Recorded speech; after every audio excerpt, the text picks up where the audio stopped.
So hello, JP. I guess this time we're on Parallax, like we're on my station, and the last time we began, on your YouTube channel. So Yeah. anyway, welcome to my YouTube channel. Of course, you can put it out on yours as well. But Thanks for reaching out. welcome, and very happy to talk to you again. Yeah, me too. It was fun. Last time we spoke was last summer. Last summer, indeed. Yeah, a bunch of stuff has happened since then. So what's happening? What's been happening with you? I've checked out your recent article about memory, I think, and remembering the divine, remembering God, and I thought it was very, very good. How you can explain these religious things in terms which people like who are perhaps imprisoned in the scientific worldview can understand. Yeah. Yeah. I guess this is the biggest thing I've been working on since we last spoke last summer. Following all of the discussions I had with John, it was always sort of at the back of my mind that maybe with this whole like naturalist idea of emergence, I could do something related to miracles and like non-obvious causal powers that you see in higher level entities, let's say. Mm-hmm. It's often said kind of in a derogatory way. Like you'll hear people who want to criticize naturalism that they'll attack the notion of emergence by saying that, well, the emergence of something is just a miracle. It's not really an explanation. So when, for instance, naturalists want to explain how consciousness emerges from neurons, for instance, I think it's tempting, and I see several people, let's say on my side of things, criticize the naturalist by saying, well, that's not really an explanation. You can't just say that things emerge that have all of a sudden completely different causal powers. That's not much of an explanation, but I'm willing to be much more generous with. And where do the neurons emerge from as well? Yeah, you could keep going all the way down. Like it's emergence all the way down. It's like mysteries all the way up and down.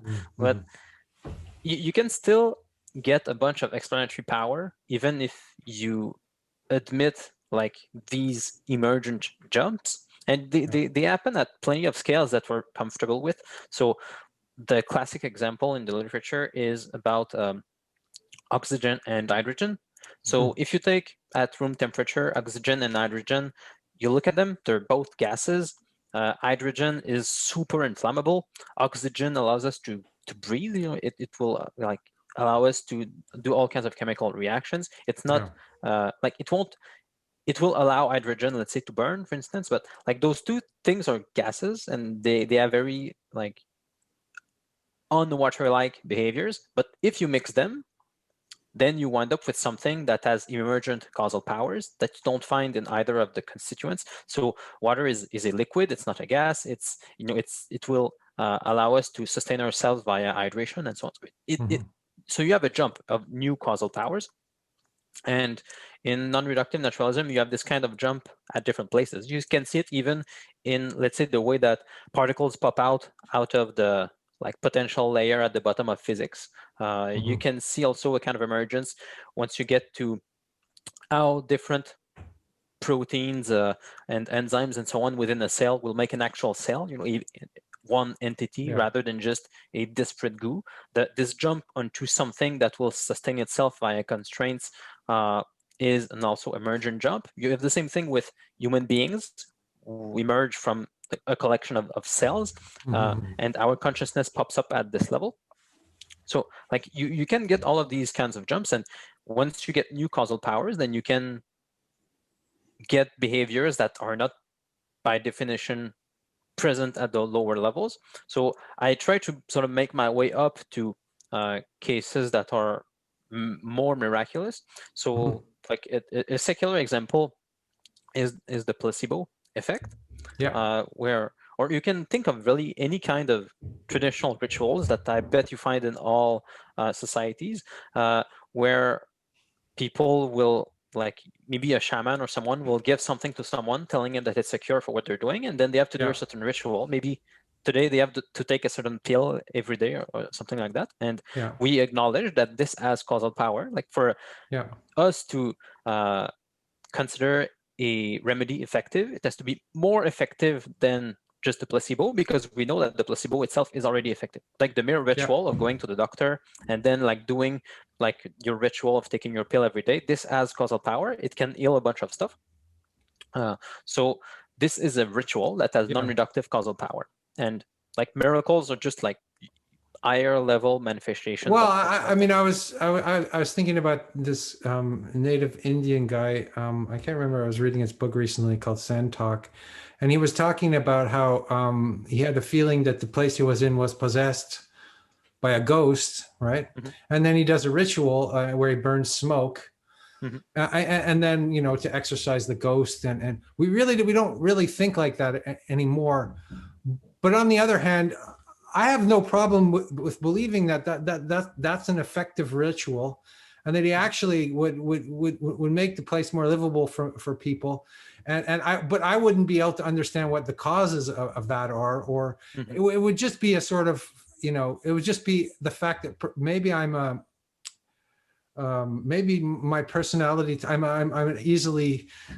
a superstitious person or something, or maybe actually there is something that I don't understand going on there, and so personally, I make offerings and things like this which have nothing really to do with anything naturalistic, like water offerings and fire offerings. But I'm convinced of their effectiveness, and also the beauty just in actually performing these rituals in themselves is whether they're true or not in a scientific sense doesn't really matter to me.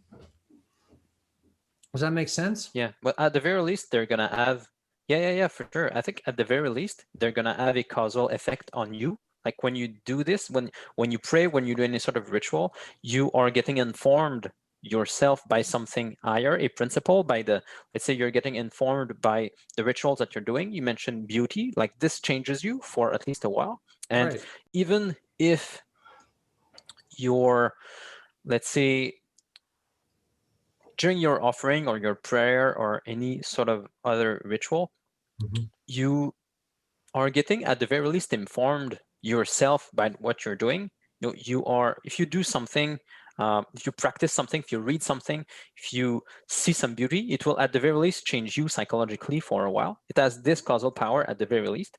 But I think it's also possible that you'll see like an emergence of something higher, of causal powers that are not so easily reducible to, let's say, your individual psychology. So this will happen especially in groups, and sometimes we can track them and sometimes they're much harder to track. So let's say the example you gave of like the guy using smoke to clear up something, it's there are ways we can try to approach it in the same way that, let's say, a physical chemist could look at hydrogen and oxygen and try to approach, using what he knows about oxygen and hydrogen and try to compute what will happen if you mix them and will you get water and so on. And by the way, like this kind of stuff like is a real like debate in the philosophy of chemistry. It's not easy to show that you can like get from just oxygen and hydrogen to even just predicting like how water will behave. But like we can try and approach, okay, so if let's say you have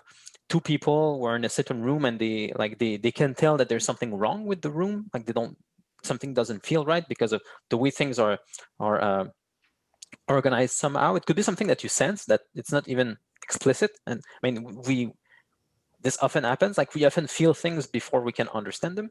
And then you do a certain ritual, this will like reconfigure maybe the way you see the space. Maybe it will actually make you change like the disposition of certain things in the space and so on. So you can like understand part of the causality going on there by staying at the, like, let's say the everyday normal level of just individuals in the room. But at the same time, we can like understand that it's possible that you'll also see something emerge from that. You'll get like non-reducible causal power of the ritual itself, in the same way that water has non-reducible causal powers on hydrogen and oxygen, for instance. Yeah.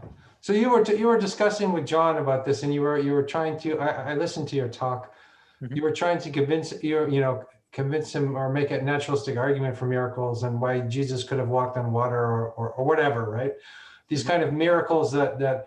How are you getting on with that argument? Because I remember that I remember you kind of reached an impasse about trying to explain that. And for me, like, you know, water itself is obviously a miracle, and so is everything else. I mean, everything else seems kind of impossible, doesn't it? I mean, so how could you describe nature to be anything but sort of miraculous, like how this whole thing all hangs together? And then on the other hand, there's this supernatural sort of stories in literature, and people kind of believe in them, and I wonder if the point is belief, or I wonder if the point is just indicating that things are possible on a higher level that we don't understand, and to keep that humility within ourselves, or yeah. I think does that make any sense? Or yeah, it's very clear. I think it's a tension. The responses were very interesting to the work I did on miracles, because I could see objections coming really from both sides. It's analogous to what you just said. So on the one hand, so you have people, let's say, on the naturalist side, who like don't want to accept causality that emerges at a level that is like much higher than humans. Like they don't want like they don't want rituals to work. Like the highest thing they'll accept is, let's say, the placebo effect, but they won't accept anything higher than that. And on the other side of it, there were also objections coming from, let's say, the supernaturalist side of people who did not want any, who did not like the attempt to use naturalism to explain some miraculous events, because the fear then was that sort of naturalism would just swallow up supernaturalism, and you'd be left with sort of I guess a magical paganism, where like miracles are too common. So like there's nothing special to, let's say, to what Christ did. If we just like did the proper rituals, we could do the exact same things. So like I think the tension came down to having the right shape to the hierarchy. And I tried, I wrote a follow-up article on that, where I tried to detail it in lots of, let's say, philosophical detail. But I like the basic idea, I think, is just that what we want. And I published something just a week ago on memory, and you can see that it's very short. It's only like a 1,000 or 2,000 words, and there I try to make the case using something much simpler, where I think the basic insight is that, okay, I want to get let's say, the hierarchy just right. So, and I mean, I do this with Christianity, but you could do this, I think, with other systems. What I want to claim in Christianity is that you allow for the emergence of non-reducible causal patterns up to Christ, like what he did, like in Palestine 2,000 years ago. I want to say that those are the highest kinds of events, the ones that are the ones that have the grandest causal powers, and then the world sort of lays itself down from there. I don't want, let's say, for this kind of high miraculous events, such as walking on water, that Christ, I don't want this to be sort of so widespread that then there's nothing special to Christ, and we just have tons of different mountains. And I also don't want, obviously, the mountains to stop very low, let's say at just the placebo effect, because then I would get anything higher than just the placebo effect. And then, I mean, lots of cultures would have issues, because lots of cultures are okay with events that are much higher than just the placebo effect. But once I make this sort of claim, then things don't get definitive, I would say, because I think that when I look at the symbolism of Christ's miracles, they make a lot of sense as being the highest events in history. So it would make sense for them to be the highest peak on the mountain. But I also don't know enough about all of the other symbolic systems to make sure, if you see what I mean. It has already taken me a very long time just to get to a basic idea of how all the symbolism works within Christianity, but I don't know about in other systems, including well, if I could speak on Buddhism, I think Buddhism often gets misinterpreted in the West, and I've had this conversation with John a bit, as being a rational religion of some sort. Because the early Buddhist teachings, like in the Pali Canon, and a lot of it is very philosophical, and a lot of it is just discussions with the Buddha, and then he's describing, things which are quite reasonable, like he describes how things are made of, aggregates and elements, and that they appear to be, the world is made of aggregates and elements. So all of that is very appealing to kind of Western scientific people who don't really want to believe in anything. And then a lot of people feel that the tantric, with the style of Buddhism which interests me the most, is the tantric Buddhism is a perversion of this original Buddhism, which was really some kind of scientific rationalism, which allowed us to bypass all this. And Buddha said, John was making the example. Buddha said that he didn't want magic or miracles. Buddha says, I touch the earth, and the earth is my witness, and that is, that's very appealing. And then you go into this tantric stuff, which is very interesting and wild and weird and kind of transrational. It's methods, which and there's all kinds of stories and lore, which kind of, I guess, are a bit like the Catholic saints and there's miracles and there's all kinds of stuff. But I think there's a necessity for that as well. I think we need that. I'm not sure I've ever articulated it very well, but I think there's a need for something like to understand what magic is, and not ordinary magic, and then what the difference between white magic and black magic is, and magic in general. What is magic? And I think there are people can work with the elements. Like the tantric system is really a system where you work with energies and elements. That's not the ultimate thing, but it's a skillful means, which means a paya, of there's stages and steps of understanding. And there's a very famous philosopher, Nagarjuna, who was supposed to be the greatest logician in all of Buddhism, and he basically deconstructed everything. He was the ultimate deconstructionist. He would make the French deconstructionists blush, right? But then he realized that was the end, and then he went in and started doing tantric practice, because you can't go beyond that in a certain point. You can't go beyond. You have to go beyond philosophy at a certain point, and go into phenomenology and go into experience and experiencing these things. Otherwise, it remains kind of dry to me and clinical and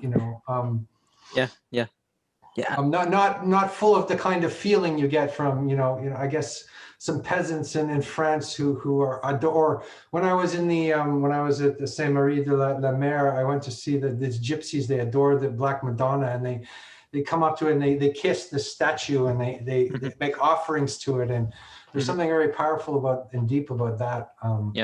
Which I'm still attached to. So I think I'm still a superstitious, old world type of religious person, and I'm not fully embracing the scientific worldview.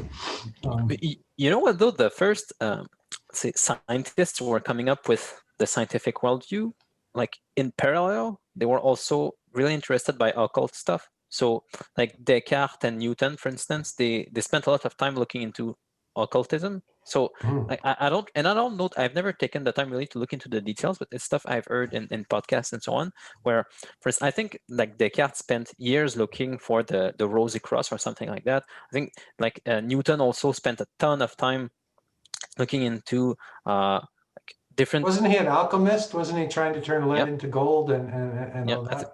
And I think he considered it to be like his most important work. So there's like at the same time as people were trying to, let's say, reduce the outside world to just matter, people were also aware that there were like higher influences too in the world. They just weren't looking for it, but they weren't, because like let's say the material world and the spiritual world were starting to split apart, then things got weirder and weirder. So rather than having... Well, alchemy is a kind of science which still has a spiritual element to it, right? You're still searching for, you're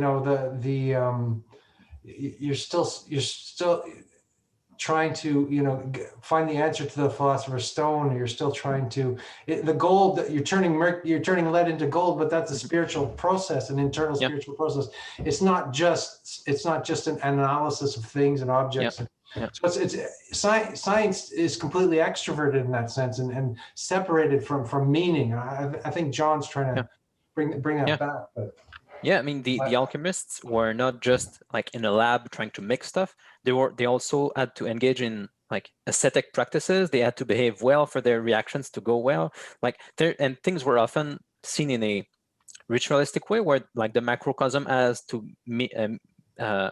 fit the microcosm. So let's say if you wanted to make something that, and I don't remember the details, it's been too long since I looked into this, but like if you wanted to make some kind of metal out of different metals, you had to do this at a certain period of let's say the month, because it had to fit with something analogous with the moon and the seasons and a bunch of stuff. So like it's so it was still rooted in ritual, and it was still rooted in the cosmic cycles. It was still rooted in the search for the divine, in a sense.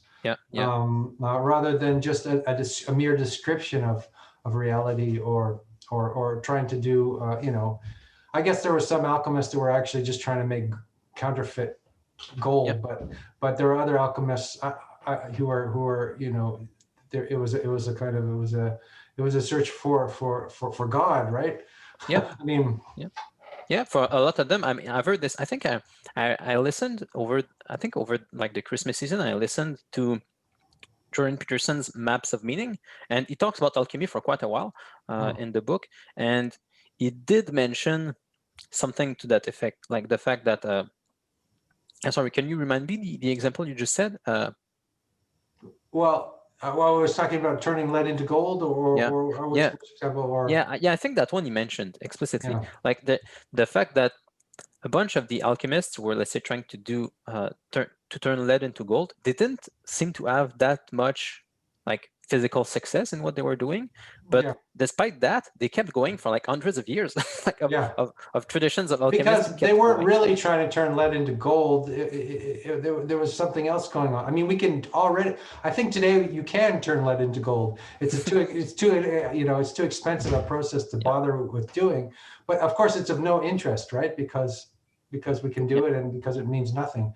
But at that point, the gold was the soul, right? In a sense. Yeah, I mean, both were sort of fused together, and I think one way also to see that this sort of thinking is inevitable, I think, is that so as people started to split the spiritual from the material with the scientific revolution, you start to see those two things going apart. We already mentioned like Descartes, Newton, and the alchemist splitting from, say, the natural scientists. But nowadays we also have this split sort of just at a higher social scale. So we have, on the one end, we do have like hardcore atheists, materialists who deny everything else. Even for a while, we had people denying that consciousness exists as something that isn't just an illusion. But on the other side, like there's also a rise of paganism. There's like a bunch of witches now.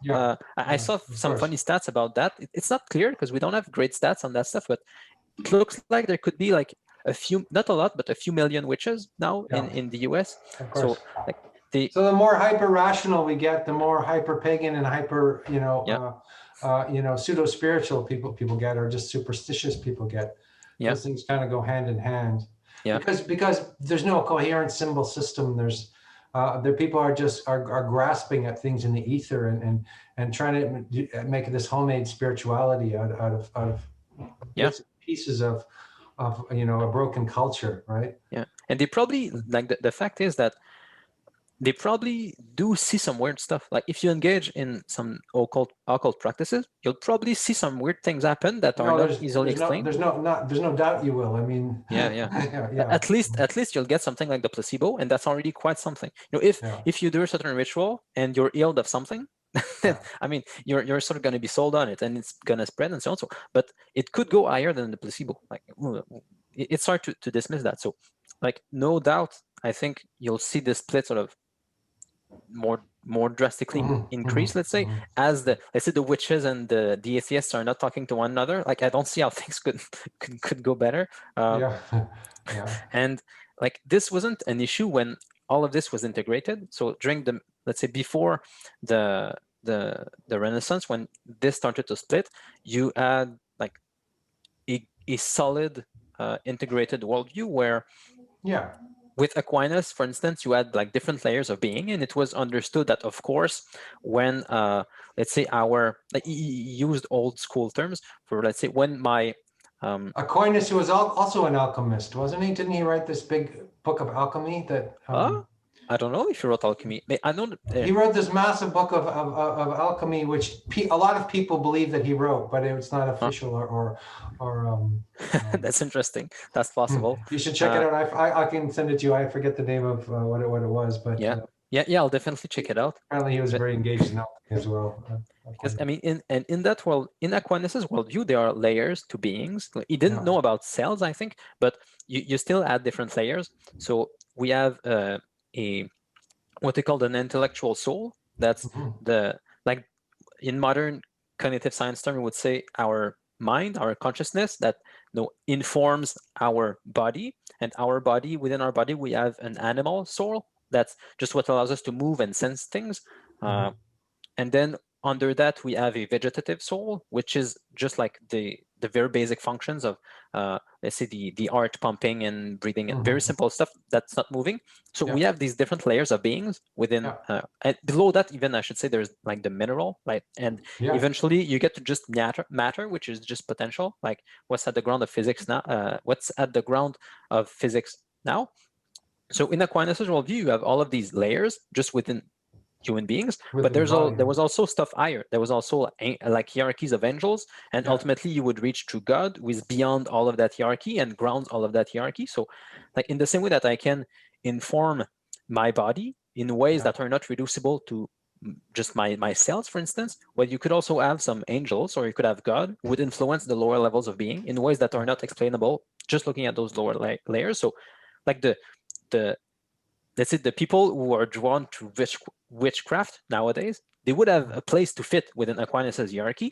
It's just that, okay, they're trying to do rituals to, let's say, have some angels intercede for them to grant them whatever. And you could also have the hardcore rationalist fit into that hierarchy who wants to study things, let's say, just at the level of minerals or at the level of plants or something. Sure. So like everyone could fit within that hierarchy back then, but because we split things, now we see people splitting in their practices too.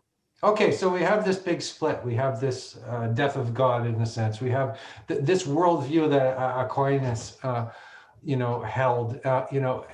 There's very few people who can credibly hold that view anymore. So you as a Catholic, like how do you enter into the tradition in the 21st century? I mean, how do you do that? Yeah, that's a good question. I've seen different people do it different ways. So I know lots of people who have become just straight away Thomists, and often it's because a lot of them, they study ancient philosophy. So and often it's people who were not, let's say, hardcore materialists ahead of time. So people who, let's say, had some just regular scientific education in high school, for instance, but who didn't, let's say, go straight away to college in a technical field, but rather like did a few years of philosophy. Then when they read Plato and Aristotle, they were quite convinced. And then they started seeing the world in terms of the different layers of being that I just mentioned. And then it just sort of stuck with them. So I know several Thomists like this. And then I guess the next part of my question, sorry to interrupt, but is about how do you avoid becoming becoming a nostalgic traditionalist who's reaching back for a forgotten world that doesn't exist anymore? And well, because humanism came about, right? We can complain about it, So we have, there was a world that people used to live in, a medieval world where you would live for God, right? And God would be the ultimate authority of everything, and that world would have a coherent cosmos, and that would be Christendom, in the Middle Ages. And then humanism came along, and then the perspective became the human being. Right, and then I guess we're moving into another age where there's all this other stuff where it's no longer the perspective of the human being; it's something else. Like we've gone through the Einstein and Niels Bohr's and the perspective just keeps kind of changing. And yeah. so then how does the tradition remain timeless within all of those world historical changes? Yeah. Well, I think I can answer that. So, for instance, let's say the people that I know from my church, or just who became Thomists in the way that I said earlier, they still eventually have to deal with modern objections. It's just that if they've sort of created a worldview within the tradition of Aquinas and Aristotle, they'll approach things from that way. And they are good Thomists to do this, by the way. So they're because. So that's what you're trying to do. I mean, in a sense, that's part of your mission, is to try to explain this stuff. Yeah. I mean, when you're working in naturalistic terms and. Yeah, because in fact, I think this whole idea that we had during the Renaissance of starting to split things, to like study them, it looked promising for a while, and I can really understand like the pull that materialism had for a very long time, because it looked like it was working. You can see it in some of the early scientists, or Galileo, for instance. When Galileo decided to study the outside world mathematically, he had to do a philosophical move. What he said was, okay, we normally see qualities in the world, like we see colors, we see like we hear things seem to make sounds, we like things have texture and so on, all of those qualities. In order for Galileo to be able to explain that outside world mathematically, he had to remove those qualities. He had to say that, because, I mean, if you just look at mathematical objects, they don't have any qualities in themselves. Like, they're just pure quantity. So what Galileo did explicitly was he said, okay, because I can actually predict things just mathematically, and he was able to predict some basic physical facts at the time. He said, okay, if I do this move of removing the quality from the world and then doing math on the world, I can explain everything. At the time, he couldn't explain everything, and we still can't, but like he was able to explain enough to justify this move. And on the other side of things, he had to say that, well, those qualities, they're all in my mind, basically. He said that, okay, we have a soul who creates all of those impressions, for instance. So you have the split who starts going on, where you remove qualities from the world and you put qualities in the human. And we just kept doing this for a long time. It got, you can see this in Descartes, who says much of the same thing, just more explicitly, that all of the world is mechanical, but sort of dualism, this extreme dualism which came about. Yeah. So you have this developing, and it reaches funny proportions. And you can see this in different branches of philosophy now, where some people will want to just say that, okay, well, then if there's just mechanical causality going on in the world, then there's just no consciousness at all. We just should get rid of it. You have other people who go the other extreme, was saying, well, I mean, I can't doubt consciousness because it's the first thing with which I interact with the world. So it must mean that matter itself doesn't exist, or it's some sort of illusion. So you have people going into all kinds of extremes. And it was somewhat convincing to follow, let's say, what Galileo did early on, maybe until the 20th century. It was somewhat convincing because it looked like this whole world picture was making progress. Like, we were explaining more and more things. We could sort of ignore consciousness, but the promise was that at some point we'll get there. But there are tons of holes in this story that have become really clear in the 20th century.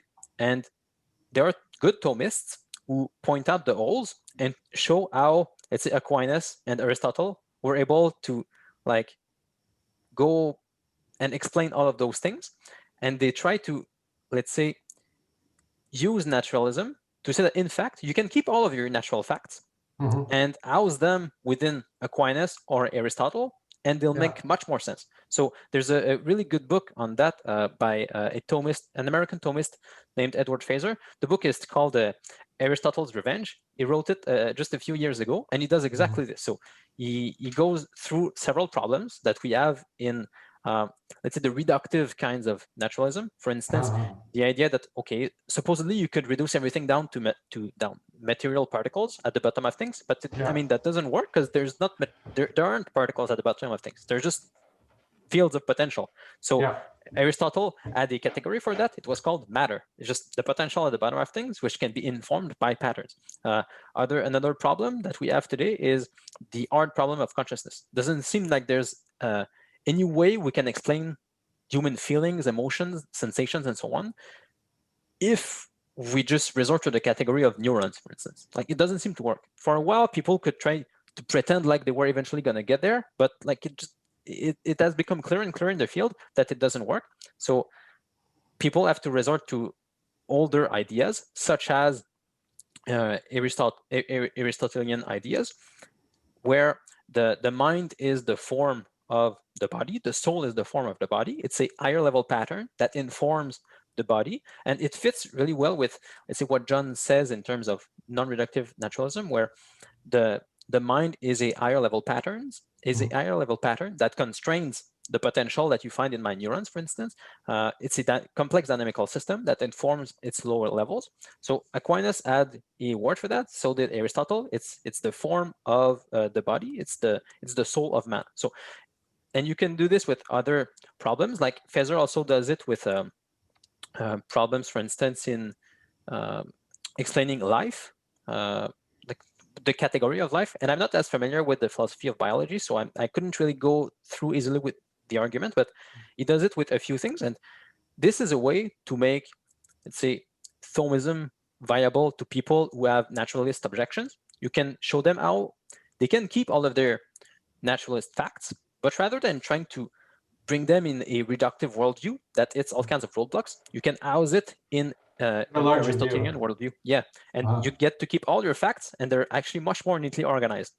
So you fix your problems, and you get to a traditional worldview that was more conducive to human meaning in general, sort of as an added bonus. But just the fact that you get to solve your philosophical problems, if you're the sort of person who cares about philosophical problems, that's already very good. So it would be different for people who are not as philosophically inclined, but those people would have different objections too. Like, they wouldn't necessarily care about the philosophical objections coming from atheists. Yeah. They're often, it will come from the other side. It will be more political or social. So people will, for instance, not like the fact that the church makes some moral demands on people. The fact that Aristotle and Aquinas had very stringent moral demands on people because of what they observed to be the natural law in the world. So it would be a different kind of objection. You would have to go more like showing them how there is beauty in that worldview. You have to like try and embody the beautiful life that you can get in there so that they get attracted to it. You can try to show them the artwork, the architecture. So you would have to get to it two different ways. Yeah, so I mean, I'd be curious to know if you think that answers, and also eventually I would really like to see how you see it on your end, like, because Buddhism is viable to you, but it's also an ancient worldview that. Yeah. So I would like to know on your side of things, like, where you think that the story I said doesn't work, if it doesn't, and also how you see this solution to coming back to something that worked. Where I think the story doesn't work. Gee, I'm like, I'm not sure, because it seemed.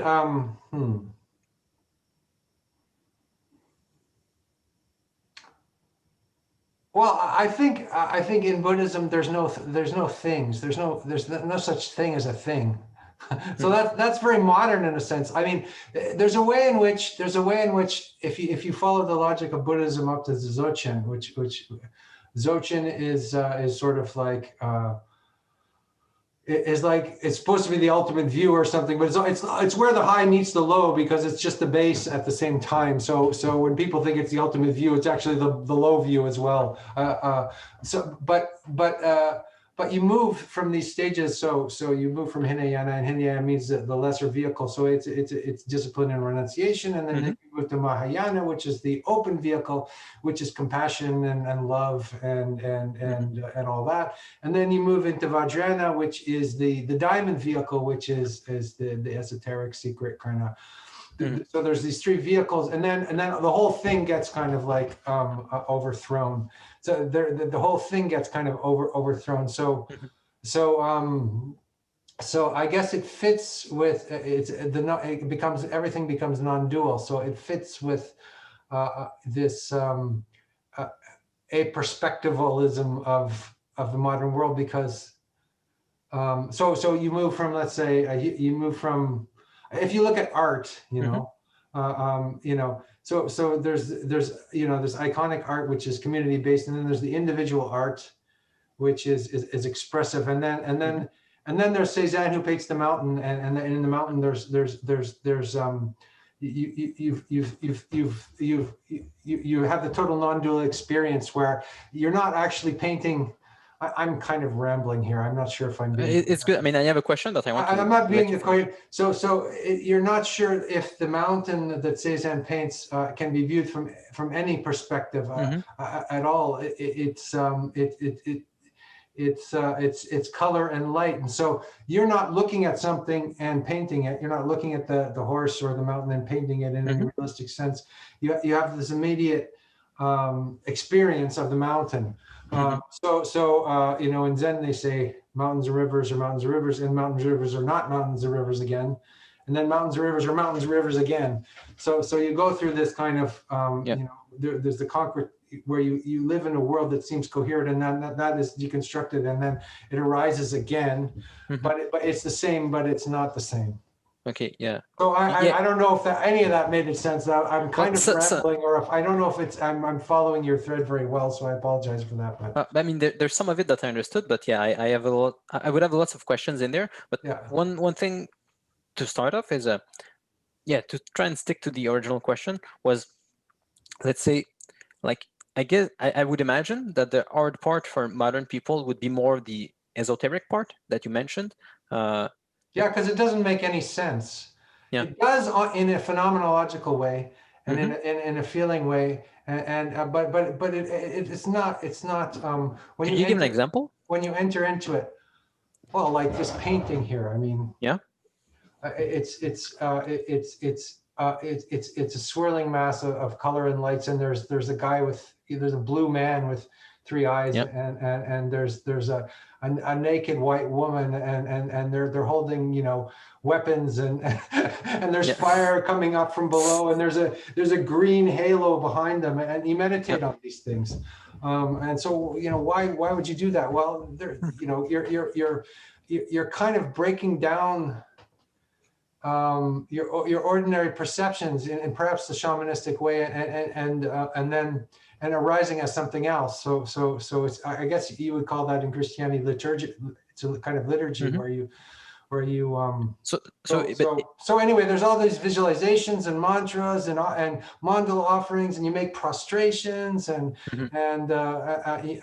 you do all these things that make no sense in the modern world. They're completely transrational in that sense. I mean, they do make sense only in the sense that they create they create beauty and insight and wonder and all that. Yeah. So is it a roadblock for people, or like in your experience, what's the biggest roadblocks? And maybe even if you noticed some trends, let's say people hitting irrational roadblock or people hitting some other kind of roadblock. Yeah. Well, I guess people have different types of personalities, and so the hyper-rational people tend towards, they would like the techniques of Vipassana and the meditation, because they're very easy to understand, and they're very clear and useful, and it can change your life. And they tend to be over psychologized and in the West, and people take these techniques and use them, and they have their function, and some of that is great and wonderful, and some of that is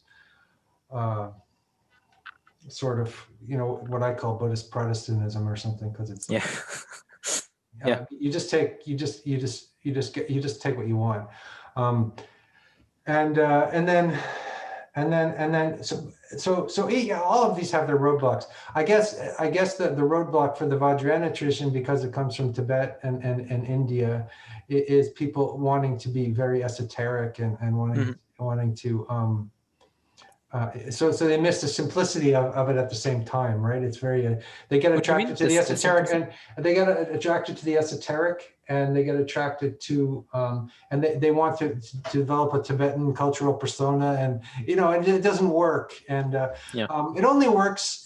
This tradition only works with relationships with teachers. It doesn't work any other way. It can be very grossly distorted and corrupted if there isn't if there isn't a really good community and a really where everybody knows each other and a really good teacher and a really good transmission of this stuff, it's not recommended.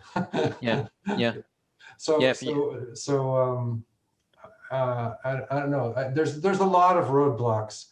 Definitely a lot of roadblocks, and probably Buddhism will make sense in another 500 years. In the West, probably needs another 500 years to make any sense. Yeah, and as you said, most modern people most Western people, I should say, have a distorted view of Buddhism. But when you were talking about some of the more esoteric practices and rituals that pop up at some point within Buddhism, like how, do you know how, let's say, the metaphysics get articulated there for some things like miracles to happen? Do you know if there's a framework to try and make sense of it? Because from what I understand, let's say, of Buddhist metaphysics from listening to John, it sounds like this sort of stuff would not be possible. I don't know. Yeah, well, because John is speaking more of Mahayana than the Vajrayana traditions, which, but I don't even know if that's true. If you went to a temple in Zen, people would be filled with all kinds of miracle stories and the usual stuff that goes along with religion. I wonder if that's a rationalist fantasy of Western people interpreting religion or thinking, oh, okay, maybe Buddhism is going to be a really rational religion that's going to work with the scientific worldview. And I don't actually think that Buddhism is different from any other religion in that sense. So I don't, I don't buy that. Even though I don't know, there's some sense in which people are attracted to the iconoclasm of Zen because but that also could be a sort of adolescent fantasy, right? That you say kill the Buddha or something because you kill the image or you kill the idol or But there are quite a lot of Zen Buddhists, aren't there? Yeah. So it's a significant tradition. It's a significant tradition, and it's a beautiful. If you're really involved in it, it's very beautiful. I've done some Zen training myself, and you sit for hours in silence and prayer, it affords insight. It affords community. It's a beautiful mode of religion, Zen, definitely. Yeah. One thing I'd be curious. One thing I'd be curious to know more about too is, let's say, when trying to talk about miracles within Christianity, like the miracles that happen have to make sense. Like in the same way that, let's say, if I want to study the emergence of water from hydrogen and oxygen, like the story I tell has to make sense. Even if you can't reduce the higher to the lower, you have to make sense of it. Similarly to, like, if I want to explain what happens in human consciousness when I make a choice, like how it relates to my neurons, for instance. Even if I cannot reduce human consciousness to individual neurons, I still have to be able to explain how the two levels interact, like somewhat, how it is that my mind will constrain the possibilities of my neurons. So instead of firing any million different ways, like my neurons will fire that kind of way. Can you make sense of Christ dividing the loaves and the fishes, or walking on water, or all of those kind of miracles, or? Well, similarly, like because there's a jump there, you can't explain it fully any more than you can explain fully how oxygen and hydrogen become water, or how neurons make up a mind. But like the story will still be coherent. Like once you know the higher level, you'll understand the lower level. So for instance, in the case of Christ dividing the loaves and fishes, it's very symbolically coherent. And the fact that I speak symbolically is important here, because like symbolism is about relating different layers of being. So let's say my head is a symbol of my mind. You can visually see my mind through my face, and also like my mind will inform my body through my head. So in the case of Christ, if we study like the symbols, if we study the ways in which Christ mediates between the Father and creation, you'll see, because you're mediating between two layers of being, you can see some emergent jumps, you can see some miracles, but they have to make sense as a bridge between those layers of being. So in the case of Christ, it makes sense in a narrative, metaphorical manner, right? It makes sense in their pedagogical purpose. Well, yeah, that's at least part of it. I think it's useful if I go through an example. So let's say the loaves and fishes, like they play a role of indicating to people who Christ was. So he has to be doing something that, even though it breaks people's frames, the ways in which loaves and fishes work, it has to actually point people to something transcendent and also make them understand better what's going on at their level. So in the case of the loaves and the fishes, Christ is doing in like one sitting something that he does all the time at a larger scale, because loaves and fishes always multiply. Like every year you can plant seeds and it will make more bread. You can also see the fishes multiply in the water, but this happens like every year. It takes, I don't know, a few weeks for new fishes to be born and so on. This pattern that happens at a large scale, Christ did it in a compressed way during like the miracles that he did in Galilee.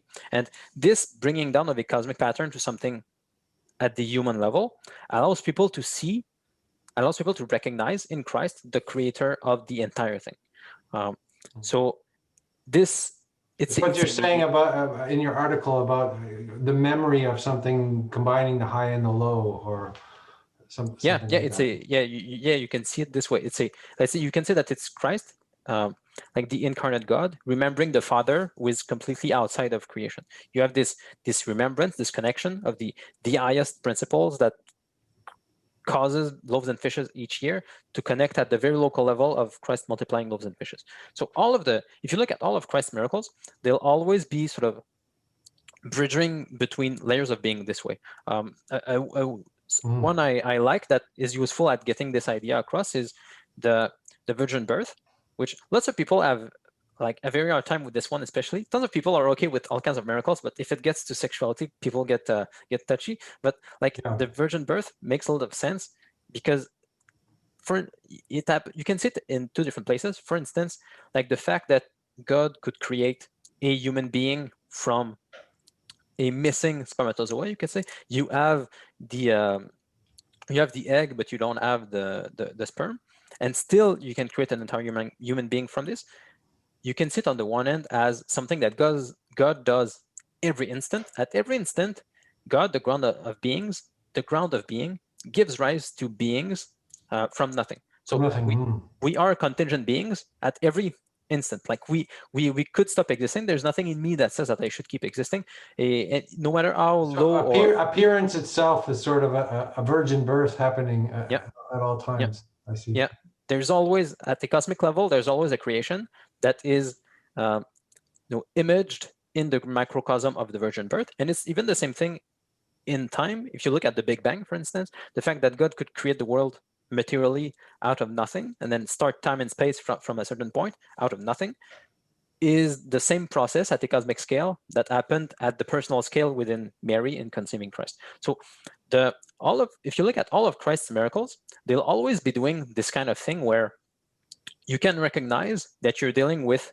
God, who is outside of space and time, doing something at a smaller scale in the person of Jesus Christ, for instance. And the different saints, even today, who still do miracles, will be sort of doing something that trickles down from what Christ did 2,000 years ago. It won't be as dramatic as what he did, but it will still be recognizable as part of the pattern. So it's and I trace a few of them in the articles that I wrote, and also Lewis is excellent on this. C.S. Lewis's book, Miracles. Yeah, the last few chapters are really worth reading. The first, 10 chapters are all about metaphysics, and it won't interest that many people. But the last 3 chapters, which deal just with the symbolism of Christ's miracles, are really good, and like they really get this. They really give you this idea of how all of Christ's miracles, they all make sense. They all allow you to better understand God and to participate in Him. Like they have a purpose.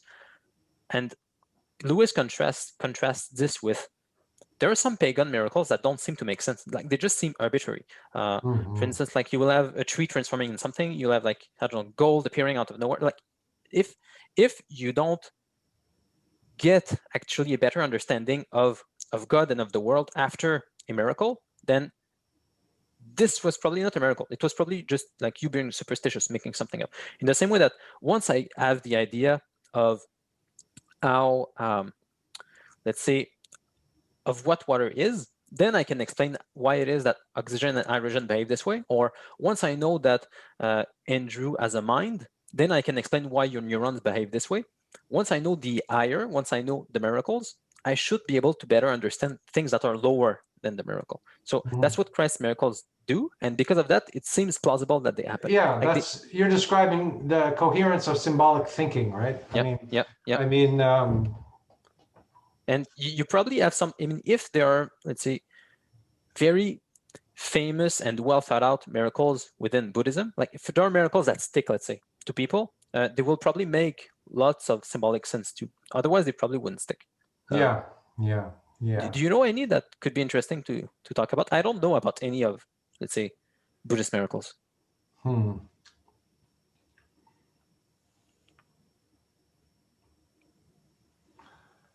Yeah. Well, I mean, the whole story of the Tantric Buddha is completely fantastical, but there's all a precise symbolic meaning to each thing.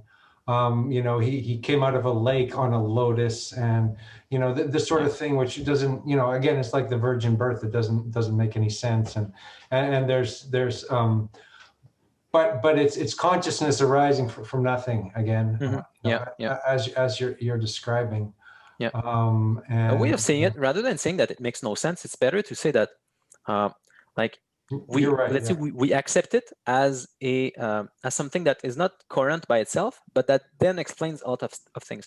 An image that Lewis uses is, we know that the sun is in the sky, not because we can see the sun, because in fact we cannot see the sun, but because we can see everything else. So we know that the sun is really there. So it's the same with like scientific hypotheses too. You can't like validate the hypotheses themselves, but you can validate the hypothesis by looking at its effects. So it's the same with miracles.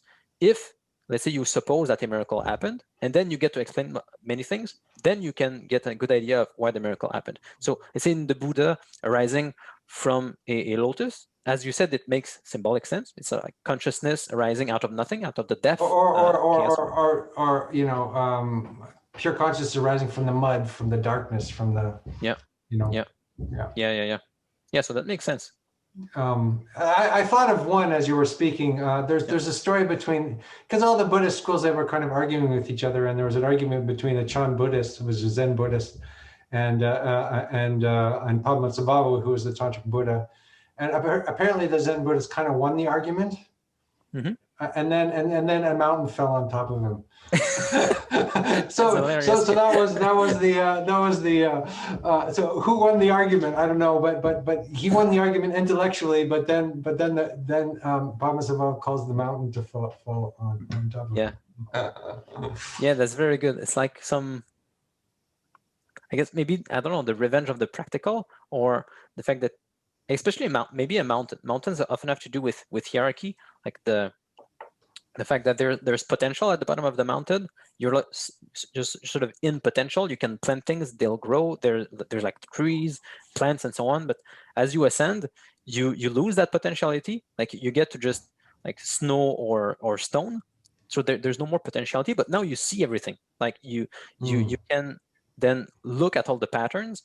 And when you come down, then you'll be able to act on it. But that's why, in tons of tradition, mountains are associated with spiritual enlightenment, because as you climb up a mountain, you really do like get this experience of assembling all kinds of different multiplicity into one unity as you go up the mountain. And then this allows you to bring down information as you go down the mountain. Once you have this perspective, you'll be able to like inform things that are lower down the mountain, like Moses ascending the mountain and then coming down with the law that will inform the Israelites. So it's like the mountain killing, like the Buddha is maybe like this whole process of multiplicity and unity, let's say, embodied in a practical experience of ascending a mountain, like having its revenge on someone who's trying to be hyper rational. Yeah. I mean, you can't go up the mountain with your mind. You can't construct your way up the mountain through your philosophy, in a sense. Yeah, you'll definitely miss something. Like if you just try to think about your stuff as you climb up, you'll miss the fruits of actually going up the mountain. Yeah. That's because Another, that's go I ahead. guess I guess the mountain falls on you because of your hubris, or you're thinking that you understand something. Yeah.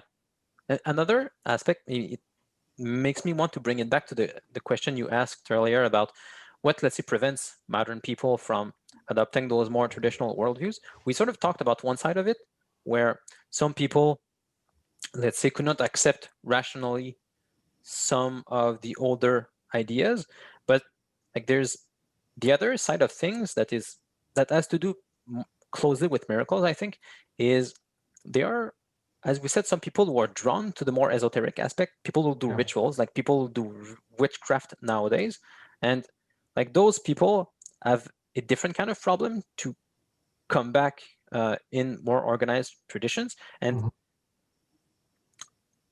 so it's, So I mean, the it's sort of do-it-yourself spirituality, yeah, and or opposed to the very rigorous, well thought out kind of. yeah. Um, And as you said earlier, if people don't have a teacher, like don't have a tradition to sort of anchor them, looking into this esoteric stuff is can be quite dangerous. You can veer off into all kinds of different directions, and like the miraculous aspects of certain religions will be useful to bring those people back. Like the danger with them is not that there is like that there are propositions they disagree with. The danger is like you actually need to find a way to hold them down, so to keep them from flying off too high. And if, let's say, you just try to come at them directly with something super rationalistic like atheism, it won't work at all. If you try to come to them with, let's say, Dawkins style materialism that lowers everything down to the material, like it will never work with those kinds of people, because and those kinds of people are correct in their intuition, even if they badly articulate it, or they're correct in their intuition that I think we're living in a very strange, and spiritual, situation, which can't be reduced. Yeah. And I mean, if those people actually like do rituals that have some effects, like at least placebo level effects, then of course they can't accept materialism. Like they've seen too much. Like they've seen things that doesn't fit into like that Dawkins reductionistic worldview. And to bring those people back, I mean, and I know some people like this, people who are very superstitious, or people who are very interested by New Age kind of thing, and like what brought them back, or not even back, like some people, like it's like they were overcorrected. Lots of people, they're raised atheist materialists.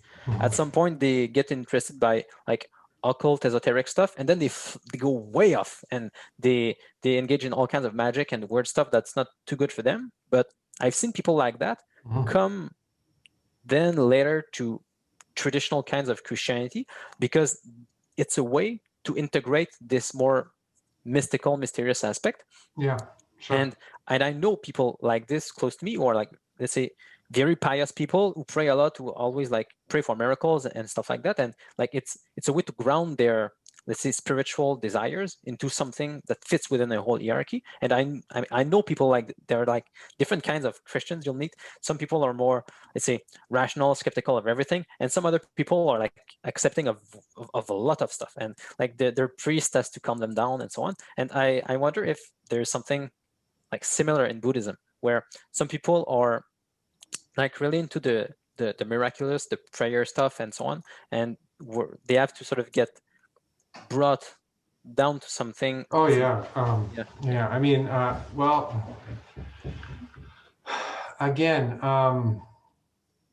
yeah, people, well, I think the spiritual process is always an unraveling, isn't it, of your ego. So these people could have experiences, and they're not it, right? But they get very attached to those experiences. Yeah. And this can go very, very far. I mean, I don't know anything about this, but my teacher was talking about how people, go into deep meditation and get into what's called the nothingness state. And that state is so glorious that they could just die there. They wouldn't come back, you know. And so they would have to be, somebody would have to come and bring them back to the world, because that state is you could just die there. So coming back into the world, you know, with you know, with what you've learned out there, you know, because you know, in my sangha is a Buddhist community. There are people who live in, you know, are full-on retreatants, and they live by themselves in the woods for, you know, lifetime retreatants. There's people like that who are so dedicated. And then there's you know, how business people out in the world who are less dedicated but have a kind of simple faith. You know?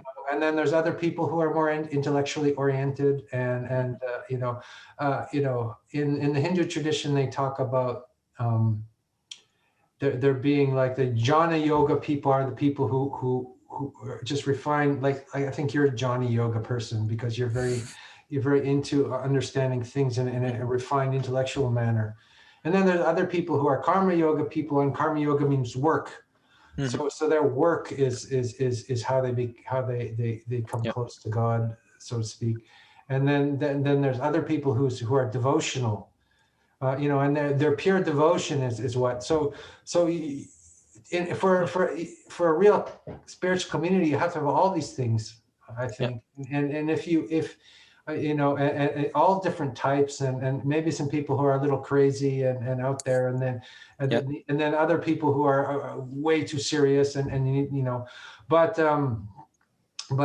it's always an unraveling process. So whatever mystical highs you get, you have to always know that that's not it. That's not it. That's not it. That's not it. You know, that's not it.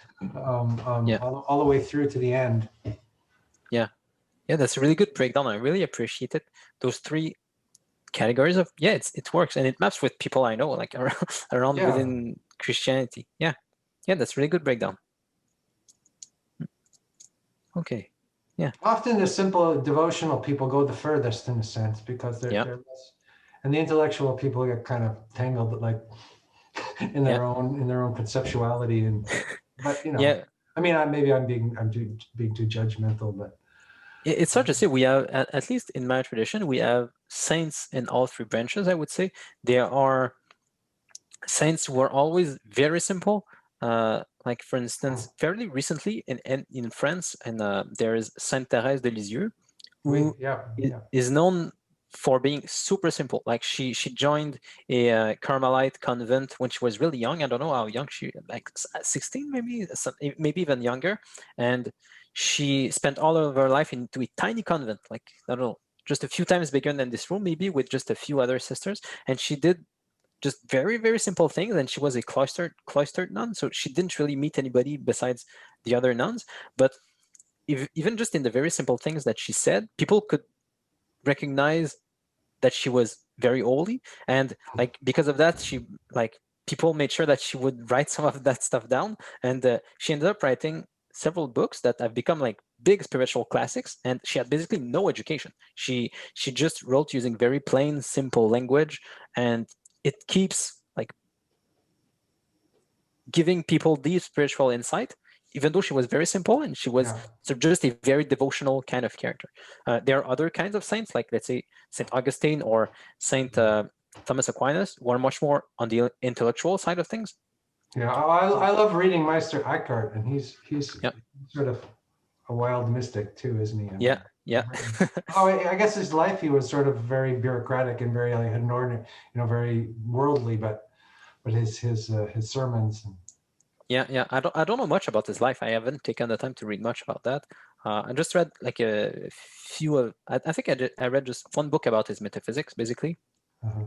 Well, he escaped the Inquisition by dying just before they got him. Like, yeah, right. He died during his trial, something like that, right? Yeah.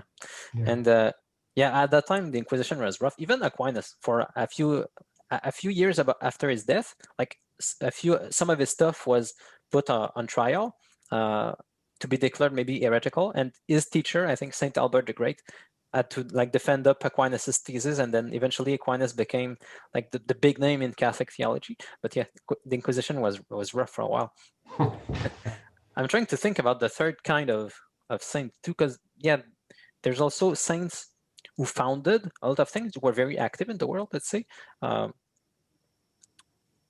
And yeah, maybe good examples are some married saints. Recently, there's in France, no, sorry, not in France, in Spain, not too long ago, there were Saint, I think it was Thomas and Paquita, and I don't remember their last names, but they were a married couple who like had regular kind of lives in the world. I think one was a teacher, and I'm not sure about the other. And they raised, I think, 9 children, and like all of their children ended up becoming religious, like all 9 of them.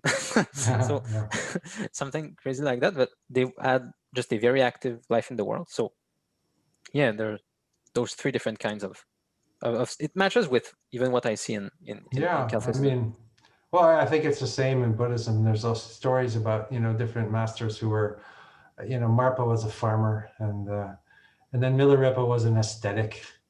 You know, he ate nothing but pine needles for a year. And there's, you know, there's other ones who are monks, and some who were crazy womanizers, and drank with prostitutes, and it's a rich. When you read about these kind of saints in India, and there's a lot of rich storytelling around them.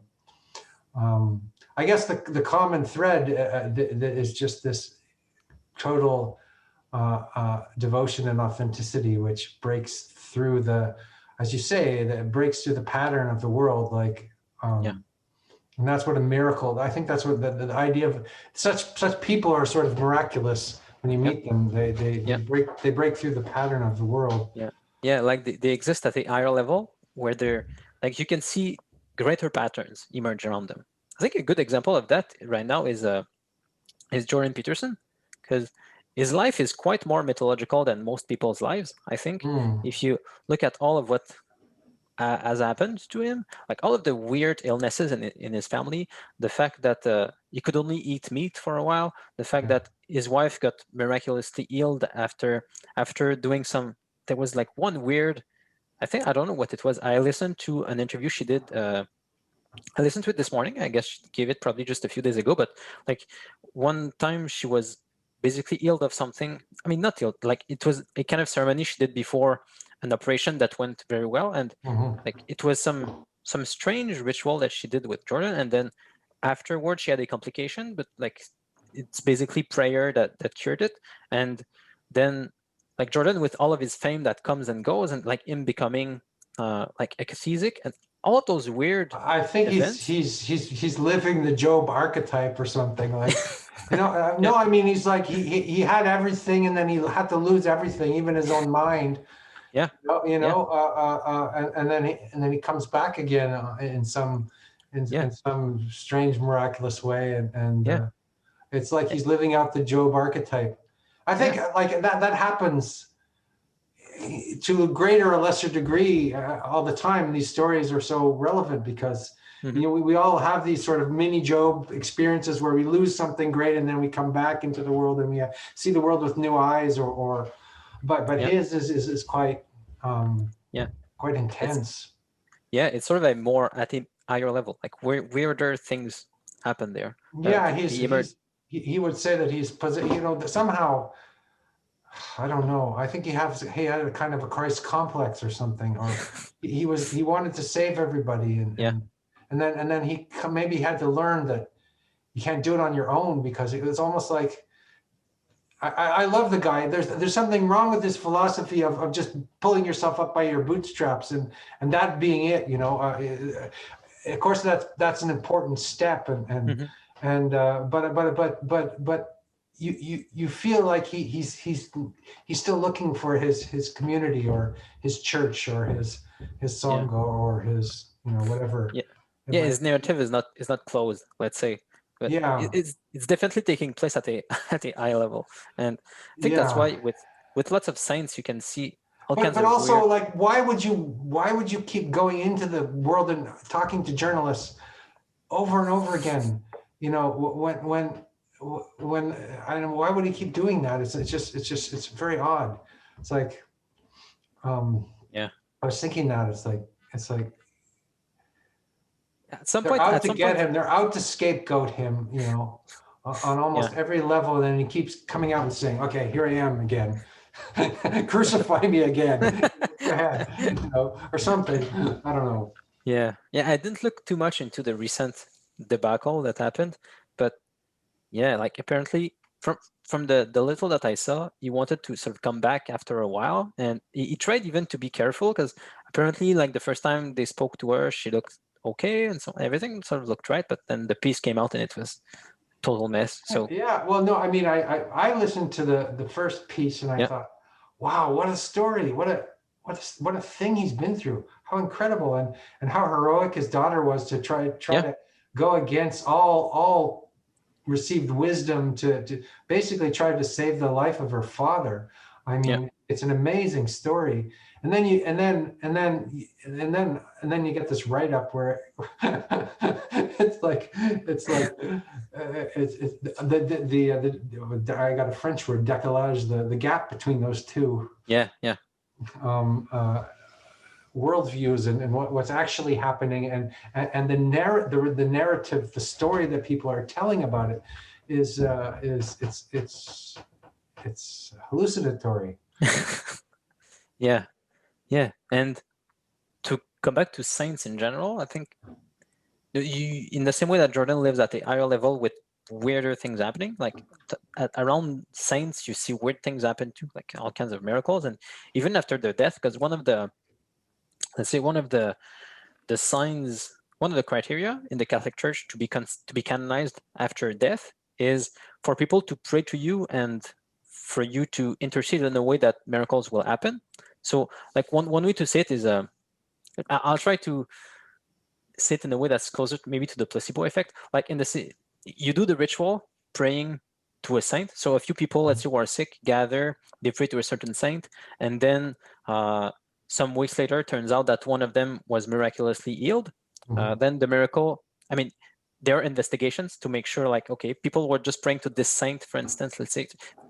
There are criteria there, but basically, if the story of the person like carries enough weight, even after their death, for there to be miraculous occurrences, like this person can be canonized.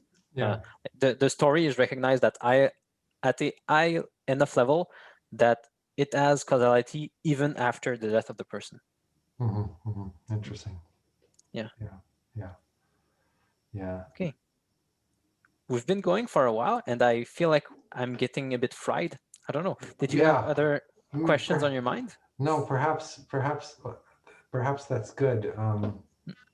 I'm feeling a bit fried too, but I was fried at the beginning, so I'm heavily medicated and trying to deal with my leg and stuff. So yeah, I hope it will heal correctly. How are things going in France in general? I don't know. I'm in this little village, and we're on lockdown. Still, not severe lockdown, like you can go out, but there's a curfew at 6 o'clock, and I think the cases are going down, but there's been some problems getting the vaccines to people. So I don't know. I wonder if we're approaching the post-COVID world, and I wonder what kind of a world that's going to be. Yeah, that's still open.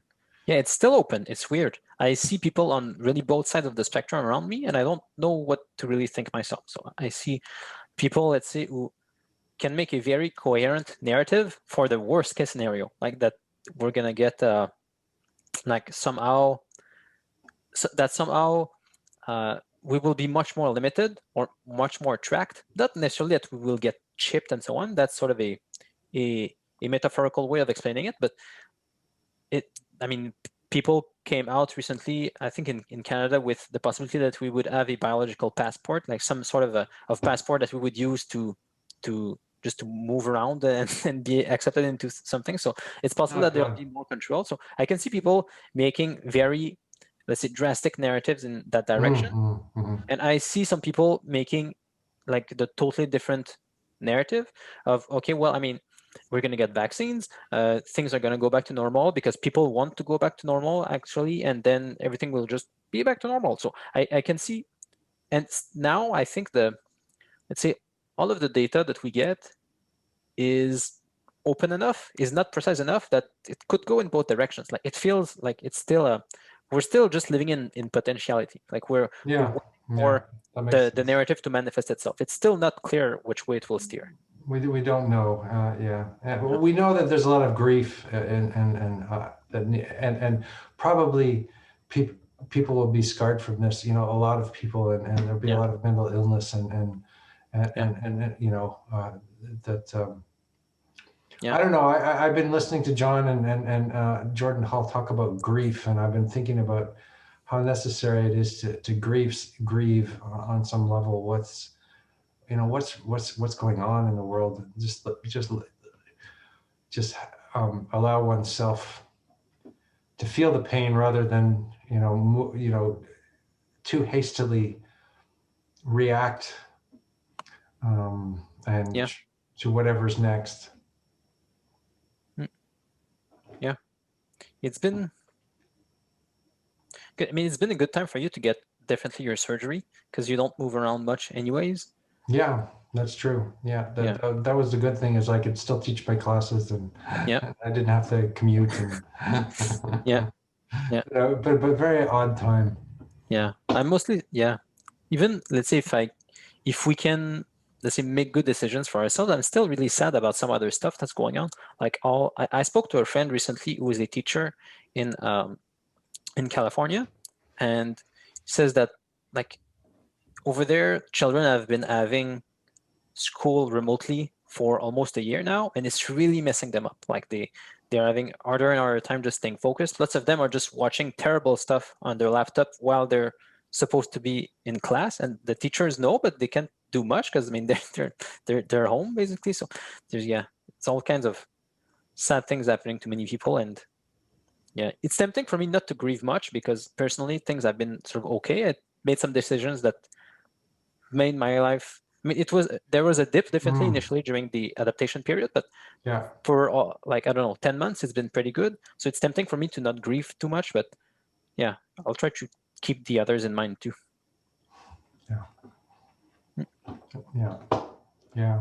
Well, it was pretty nice for me because I'm a contemplative by nature, so social distancing is great for me. I'm happy to be isolated from the world. But then when I had this operation, that was when I started to feel like, okay, I can't do the things I can usually do, and so perhaps that was a good thing to happen in the sense of getting me out of my my bubble and connecting to pain of what's going on. I mean, what kinds of things would you typically do? Like, do you do a bunch of stuff outside, like physical activities? Well, I tend to be kind of physical. Like I tend to work in the garden, and I also do, my meditation practice every day. It's hard to do when you're on any medication. Yeah, right. And then I tend to walk a lot in the forest because I have this big forest here, and I tend to need to balance my reading and intellectual stuff with being quite physical. And I haven't been able to do that. So that's, and it was weird. I found myself like watching some Netflix TV show and just breaking down and having like a, just one little thing, having all this emotion come out, which was kind of interesting, because you can run and feel strong and feel good and still be sort of hiding, keeping this grieving process at bay, where it will come eventually. It needs to come eventually.